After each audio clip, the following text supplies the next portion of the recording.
Dear students, today we'll see what do we mean by robot qualities. So we'll have the topic today as robot qualities. Okay. Now here, one thing we can remind to ourselves that in reality, there is no any standard definition of a robot. It sounds little strange, but it is a fact.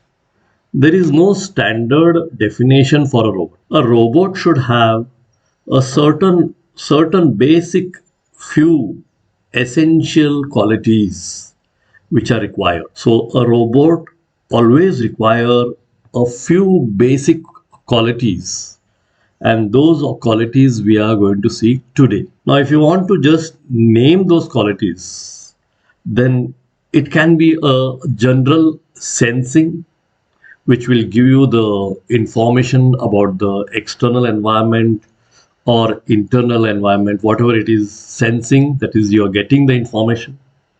Okay, then you can have a vision, you can see, you have to see, you have to have a vision how the activity is taking place, and then you should be able to move, mobility. Okay, so these becomes the three basic qualities of any robot. So in your simple answer, you can just name them first. So the names will be: robot qualities are sensing. In that we will specifically name it as tactile sensing, because a tactile means you can sense with a physical interaction, physical touch, physical interaction with the environment. Then you can have vision, and then you can have mobility. So these are the basic three robot qualities. Now in this one by one we will go to see what do we mean by this tactile sensing, what do we mean by this vision, and what do we mean by this mobility. Now can you just imagine these three factors whatever we are speaking of, they are related to a human being features also, because human being also can have a sensing organ, human being can also have a vision, eyes, human being also can move, mobility, legs you can move, hands you can move. Okay, so here if you see, we can first compare between a human being and a robot. So here you can see this is your human, okay, and this is your robot. So what you have shown here, this is your robot. Okay, now we can have many things in similarity, because our main idea of building robot will be for doing a particular task, and a human being is one which can do a task very optimizingly. A human being is one which can do any kind of task. Okay, so when you're designing a robot, our main idea, main thing will be going towards a benchmark, going to see that how close I can come to the doing of a task, so that as compared to human I get that perfection. My robot is perfectly doing as a natural human being. Okay, so that will be the aim always whenever we design a robot. Okay, so for that the basic things like sensing. Okay, the human being can sense, it can have sense organs, it can sense the external environment. So that type of sensors you should have in robot. Human can see, vision is there, so some type of a camera you should have in robot. Human can move, mobility, hand, legs, so some type of mechanical movements you should be able to do with motors and other things. So all these things will relate to what a benchmark human being is having. Okay, so with that we have to first compare, and with that comparison you will easily get what are the basic qualities of a robot. Like you can have basic quality of sensing, you should have some sensing sensors which will be related to human sense organs. You should have something which can have a vision, which can see like human eyes. You can have a camera in robot. You can have mobility, like as the human being can move, the robot also should be able to move with some mechanical arrangement. Okay, So this will be our background, and our main answer for what are these robot qualities are. The main answer will be sensing. In that also we'll be taking specifically what is tactile sensing. Second, we will take what is vision, and third, we will take what is mobility. And it is very easy to explain in comparison with human being and all the devices what we know we can use in making of a robot. Okay, so here, if we just linking of robotic sensors and human sensory organs, okay. So here you can see this first point I have taken as brain. Okay, brain makes a decision on information from human body sensors. Similarly, in robot, you can have your a computer or a processor or a controller which can make decisions. Then in human being, you can have body structures such as bones, which give stability while muscles allow movement. Similarly, you can put wheels, motor, metal pieces, nuts and bolts for robots so it can move. You can have a nervous system which is sending signal to the brain, to the muscles in human being. Similarly, you can have the transmission, that is wires, connectors and cables in robots. This is some rough a comparison what we are doing between human and robot. We can also have human sensory organs, like here I have shown sense organs sense or detect changes in the external environment. So how do they do that in human being? So in human being we can have five sense organs, like you can have eye, ear, nose, tongue and skin, which can sense the status of the external environment. Similarly, then what we can do in robots? In robots, we can have various types of sensors. So here specifically some four types of sensors I have named. So you can have a color sensor, you can have ultrasonic sensor, you can have touch sensor, you can have gyro sensor. Many types of sensors are there which can relate to the function of these five sense organs of human being. Okay, so we can go to close to that.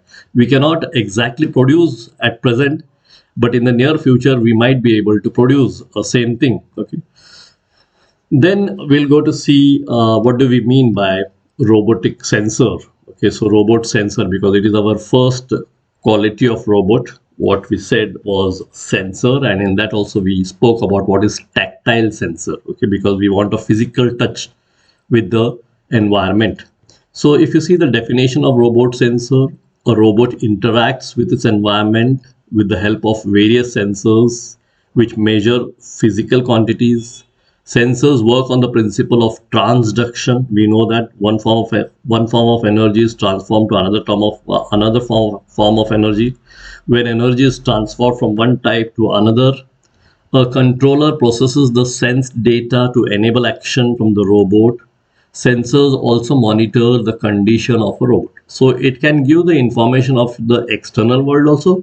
It can give the information of status of the robot also. Okay, so sensors can be used for both external and internal work. Then we'll come to something called as touch phenomena, because we are going to speak about tactile sensing. So here we have shown a human hand or touching with robot. So here you can have that touch, a concept which can give rise to your tactile sensing. Then we will come to see a tactile sensor general formula which we can have in our like ATMs and all, where we can touch and change the whatever options we want on the screen. So that changing can be done by changing a resistance or a capacitance based on this formula. So wherever you touch, you put a pressure, and in that pressure you can change the resistance, and that change in resistance can give you a change in your data, and that data can be processed, and there you can have your work done. That is what a rough idea is about your touch screen, and that is where your tactile sensing comes into picture. Okay, so here if you go to see what is a tactile sensor general phenomena, like it is a device that measures information arising from physical interaction. Okay, so with its environment, whatever physical interaction it is there, so based on that it will give you the information. What does it sense? So the second question here, what does it sense? Deformation of bodies, that is strain, or fields, electric or magnetic fields that it can sense. Then what are the types of human touch? So there are some names where you can make a human touch. So there are various categories of having a human touch. Okay, so the first one is a cutaneous sensation. This word we are going to use when we are going to define what is a tactile sensor. So a cutaneous sensation, a cutaneous sense receives sensory inputs from the receptors embedded in the skin. This is important. Okay, so senses like your temperature, pressure, and pain. Okay, so whenever we say cutaneous sensation, it is cutaneous sense receiving sensory inputs from the receptors embedded in the skin. For example, you can see what is the hot temperature, you can see what is the pressure, you can see what is the pain. Okay, similarly you can have a kinesthetic sensation. Okay, so in that this receives sensory inputs from the receptor located within muscles, tendons, and joints. Okay, so here you can have senses like body position, movement, and equilibrium. Okay, so tactile sensor is one which will be using cutaneous sensory receptors. Cutaneous sensory receptors, that is the first one what we have seen here. It is a receiving, okay, which is embedded in the skin, and there like features like hot temperature, parameters like hot temperature, pressure, or pain can be sensed. Then what does tactile means? When you are speaking about a sensor, and in that also if you are going to speak about tactile sensor, then what is the tactile word? So something that is designed to be perceived by touch. So you have to touch the environment. You have to interact with the environment. Then only you will understand what is the information you are going to get. In whichever parameter it is, then after that you can transform that parameter into your electrical parameter. You can do that afterwards. But the first sensing part, okay, it is perceiving, it is getting the information by touch. Okay. So if there is a sensor which is getting the information by touch, then it is called as tactile sensor. Okay. Then we will come to the actual definition of what is tactile sensor, because we have put this as the first quality of robot, that is tactile sensing. Actually, it is generalized as sensing, but we have specifically told as tactile sensing. A tactile sensor is a device that measures information arising from physical interaction with its environment. The touch sensors architecture is derived from the biological sensing of a cutaneous touch. This is what we have studied first. Cutaneous touch, that is embedded with the skin, so that you can have parameters information like temperature, okay, pain, okay, pressure, okay, that can detect sensations arising from various mechanical stimulations, temperatures, and pain. Robots designed to interact with objects requiring handling involving precision, dexterity, or interaction with usual objects need sensory apparatus which is functionally equivalent to a human's tactile ability. So as I've told you earlier, in this technology of robotics, we are reaching to the optimization of being natural as a human being does a function. Okay, so it is, we always have a benchmark of human tactile ability. So our tactile sensors have been developed for use with robots. Tactile sensors can complement visual systems. Okay, so this physical sensors which can touch and get the information can complement visual systems also by providing added information. So when the robot begins to grip an object, at this time vision is no longer sufficient, as the mechanical properties of the object cannot be determined by vision alone. Or determining weight, texture, stiffness, center of mass, coefficient of friction, and thermal conductivity requires object interaction, and some sort of tactile sensing is necessary. Only vision will not work. Then we will go to see the second quality of robot, which is called as your vision. Now for vision you require a camera. So here you can have your robot arm with the last gripper, and upon that you can put a camera here. This you can have a camera here which can see how the task is been done by the robot, and if there is any error or anything is going wrong in the doing of the task, then it can give information to the controller that the error should be corrected. So you can have a vision like a camera, same like your human eyes. You can have vision quality in robot. Okay. So here vision definition, if you see in basic terms, robot vision involves using a combination of camera hardware, this is important, and a computer algorithm, so that whatever information comes from the camera hardware, that algorithm has to correct it and allow the robots to process visual data from the world. Then we'll come to the third quality of robot, what we said about mobility. So here you can see a human being is making a robot to move. This robot can move. It is having two leg-like structures.